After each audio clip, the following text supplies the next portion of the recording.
هنعمل النهاردة مع بعض محشي كوسة حكاية. شايفين الجمال؟ تحفة ولا طعمه حكاية. هنا بقى هجيب الكوسة، هنشيل القوام بتاعها من فوق ومن تحت، هخربشها بالمقوار كده.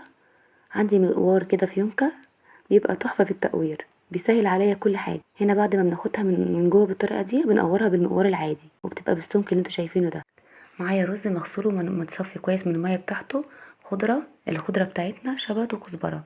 معايا بصلتين كبار، معلقة فلفل اخضر متقطعة صغير، كمون وفلفل اسود، معايا ملح.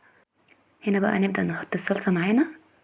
اهم حاجة ما تبخلوش على المحشي بالصلصة، لا بالصلصة ولا بالخضرة ولا بالزيت، اي حاجة في المحشي بتعوز خدمة. هنا بقى زي ما احنا مقورين الكوسة كده، لا تكون رفيعة ولا تكون سميكة.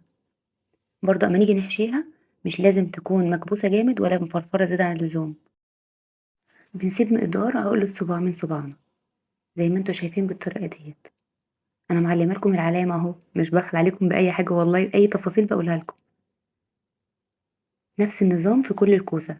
هنجيب برضو معانا بطاطس مقوراها بنفس طريقة الكوسة كده، هنسيب برضو مقدار عقلة صباع. هنا بقى بنجيب الحلة، بنحط فيها معلقتين زيت ونرص فيها المحشي زي ما انتوا شايفين بالطريقة ديت. هنرص بقى الكوسة كده داير ما يدور زي ما انتوا شايفين بالطريقة ديت. تمام كده.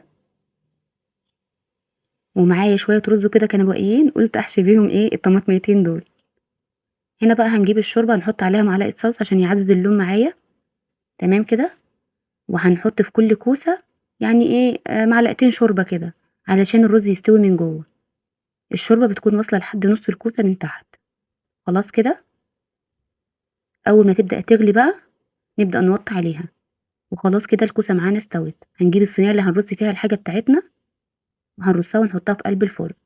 هنا بقى رصينا الكوسة كده في الصينية اللي احنا هنحمرها في الفرن.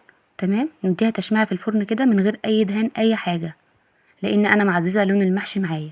بتطلع باللون اللي انتوا شايفينه ده، تحفة ومستوية، والرز بتاعها مستوي جدا. شايفين الجمال؟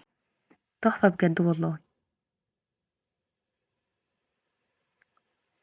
الكوسة بتكون دايبة دوب والرز مستوي على الآخر.